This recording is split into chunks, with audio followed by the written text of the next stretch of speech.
নমস্কার, আমি ছবি বলছি। বন্ধুগণ, আজ আমি পিপাসিত প্রেমের চতুর্থ অধ্যায় শুরু করছি। মেজদির সহানুভূতি পাওয়ার পর রাধিকা তাকে গলে জড়িয়ে নিয়ে বলতে লাগলো, দিদি, আমি কানাইকে ছেড়ে বাঁচবো না।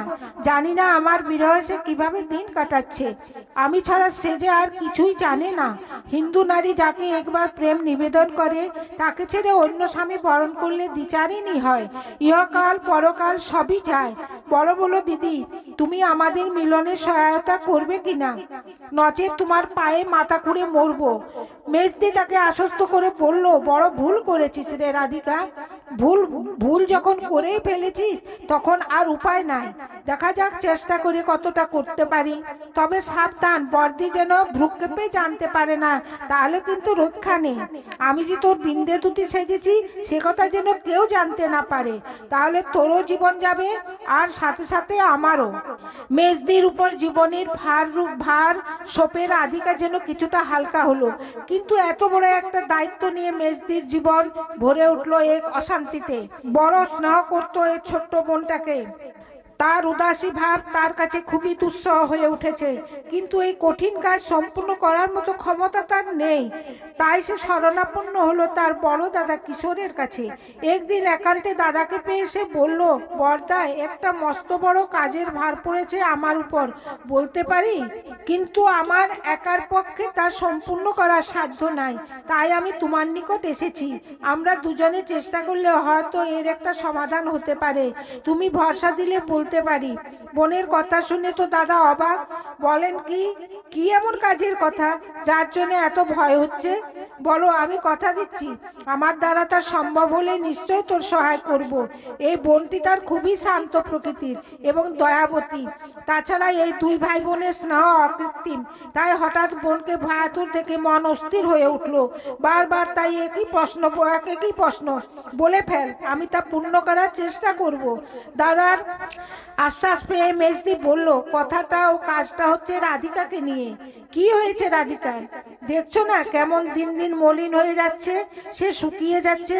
পড়ালেখা, খাওয়া দাওয়া, কাজকর্ম কিছুতেই তার মন নেই। সর্বদা এক যুবকের মোহে লিপ্ত। সে প্রেমে পড়েছে। বলিস কি? সেদিনের মেয়ে রাধিকা কিনা প্রেমে পড়েছে? কোথায়, কার সঙ্গে? তুই জানলি কি করে? তাছাড়া তোর উপর ভার বা কিসের পড়লো? শুনে মেজদি একে একে সব কানাইয়ের কথা ও বর্দির জেনে ফেলার কথা বলল। তদপতি বর্দির কটাক্ষের মধ্যে বন্দিনী রাধিকা। তাই এখন উপায়? কানাইকে ছেড়ে রাধিকা এক মুহূর্ত যেন থাকতে পারছে না। একে অপরকে না দেখলে ওরা বাঁচবে না। তাই সে তার মিলনের ভার আমার উপর সঁপে দিয়েছে আর বলেছে তাদের মিলন না হলে সে আত্মহত্যা করবে। তাদের মিলন করা আমার পক্ষে সম্ভব নয়, বাবাও রাজি হবে না। তাই আমি তোমার কাছে ছুটে এসেছি। এর একটা বিধ করতেই হবে। কিছুক্ষণ যেন বাক শক্তি হারিয়ে ফেললো বর্দা, কিন্তু পর মুহূর্তে নিজেকে সামলে নিয়ে বলল, আচ্ছা, দেখা যাক কি করতে পারি। ছেলেটা কি করে, কোথায় থাকে, তার ঠিকানা আমায় দে। পরের দিন এসে কানাইয়ের কাছে গেল। কানাইয়ের সঙ্গে তার পরিচয় আছে।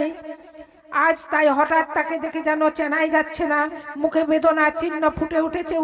উদাস ভরা দু আঁখি যেন তা কার অপেক্ষায় অধীর হয়ে আছে।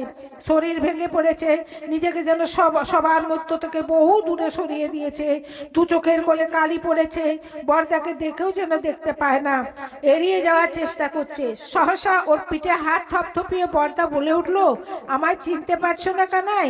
কি আজ কোনো কথা বলছো না যে? আমায় চেনো না নাকি? শরীরের এই অবস্থা কেন? মনে হচ্ছে কিসের ব্যথায় অধীর হয়ে উঠেছ? কানাই নিজেকে সংযত করে অতি কষ্টে মৃদু হেসে বলল, কই, তেমন কিছু না তো। শরীরটা ভালো নেই। তাই তো দেখছি তোমার শরীর ভালো নেই, আর ওদিকে আমার ছোট্ট বোনটি রাধিকা যেন মরার অবস্থা।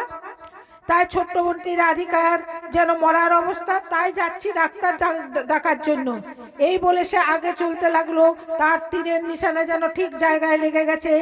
অকস্মাৎ পেছন থেকে কানাই এসে এই উৎকণ্ঠার স্বরে বলল, কি বললেন দাদা? শরীর খারাপ? কি হয়েছে? কেমন আছে রাধিকা? তা নিয়ে তোমার এত মাথা ব্যথা কেন? রাধিকা তোমার কে? অজানা অজানা এক যুবতী মেয়ের খবর নেওয়ার তুমি কে? না না, এমনি বলছি, দয়া করে যদি তার খবরটা আমায় দেন তাহলে ভালো হয়। তাছাড়া কারো শরীর খারাপ করলে আমার মন ভীষণ খারাপ হয়ে যায়। খারাপ হয় তাহলে শোনো, তার প্রেম রোগ হয়েছে, প্রেমিককে ছেড়ে আসে বাঁচে না, তাই বদমাস প্রেমিটাকে খুঁজতে যাচ্ছি, দেখি তাকে কোথাও পাই। বদমাসটা আমার বোনকে প্রেম জালে জড়িয়ে কোথায় পালিয়ে গেছে। আর এদিকে বিরোহিনী রাধিকা তার প্রেমাগ্নিতে দগ্ধ হয়ে তিলে তিলে শেষ হয়ে যাচ্ছে। দেখি কোথায় পাওয়া যায় শয়তানটাকে, একবার খুঁজে পেলে হয়। এমন শাস্তি দেব তা আমারই মনে জানি। নিষ্পাপ তরুণীর হৃদয় জয় করে সে কিভাবে লুকিয়ে আছে। আর এদিকে বিরোহিনী রাধিকা কিনা তারই আশায় যমুনার কূলে বসে চোখের জলের বান আনছে। কানাই যেন পাথর হয়ে গেল। সহসা বরদার পা দুটি জড়িয়ে ধরে বলল, দাদা আমায় শাস্তি দিন, আমি সে পাপী যার জন্য রাধিকার মুখের হাসি, রাতের ঘুম, খাওয়া দাওয়া সবই হারিয়ে গেছে, যার বিরহে আমার হৃদয়ের বাঁধ ভেঙেছে। কিছুতেই আর শান্তি পাচ্ছি না, তিলে তিলে শেষ হচ্ছে। আপনি আমায় একেবারে শেষ করে দিন। যে হৃদয়ে একবার প্রেম বাসা বাঁধে তা কখনো ছিন্ন হয় না। নিষ্প্রেম হৃদয় নিয়ে বেঁচে থাকার চেয়ে মরাই ভালো। আজ আমার আর মরণে দুঃখ নেই, আজীবন নিষ্প্রেম হৃদয়টা বয়ে চলেছি। আজ মরার পূর্বে এটুকু জেনেই তো মরছি যে পৃথিবীর মধ্যে আমার বলতে একজন আছে, যার ক্ষণিকের প্রেমের উন্মাদনায় আমার মৃত্যুকেও ভয় বলে মনে হয় না। এরপর মরণও আমার সুখের হবে। বরদা কপট রেগে বলল, তবে তুমি সে পাপী, আজ আর তোমার রক্ষা নেই। চরম শাস্তি দেব তোমায়, এমন শাস্তি দেব যা ভেদ করে কোনোদিন তুমি বাইরে আসতে পারবে না। এই বলে তিনি কানাইকে বক্ষে টেনে নিলেন। কানাই যেন নিজেকে আর লুকিয়ে রাখতে পারলো না, কেঁদে উঠলো। দাদা, সত্যি কি তুমি আমায় বুকে টেনে নিলে? রাধিকাকে আমি পাবো? বরদা সস্নেহে বলল, পাবে, তবে সময়ের অপেক্ষা করতে হবে, কারণ বাবার মন জয় করা সহজ কথা নয়। তবে আমি আপ্রাণ চেষ্টা করব আমার ছোট বোন রাধিকার মুখে হাসি ফোটাতে। তাই তোমায় বলে যাচ্ছি, শরীরের প্রতি যত্ন নিও, এভাবে ভেঙে পড়লে চলবে না। তুমি এভাবে ভেঙে পড়লে চার দেওয়ালে বন্দিনী রাধিকার কি অবস্থা হবে। যাক, আজ তোমার সাহস দেখে আমি খুবই আনন্দিত যে নিজের দোষ স্বীকার করার ক্ষমতা তোমার আছে। তাছাড়া এক সত্যিকারের প্রেমের পরীক্ষায় তুমি উত্তীর্ণ হয়ে গেলে। তোমার প্রেম সত্য। কানাই বলল, যদি এতই দয়া তবে একটি বারের মতো রাধিকাকে আমার দেখার সুযোগ দিন। তাকে না দেখা পর্যন্ত কিছুতেই স্থির থাকতে পারছি না। আচ্ছা, কোনো উপায় করা যাবে, অপেক্ষা করো, সুযোগ হলেই তোমার ইচ্ছা আমি পূরণ করব। আমার উপর ভরসা রাখো। কৃতজ্ঞতায় ভরে উঠল কানাইয়ের দুই আঁখি। বরদার চরণ স্পর্শ করে বলল, আপনি আমাকে বাঁচালেন বরদা, আর কোনো চিন্তা নাই। এর আগের কাহিনী আমি আগামীকাল বলবো।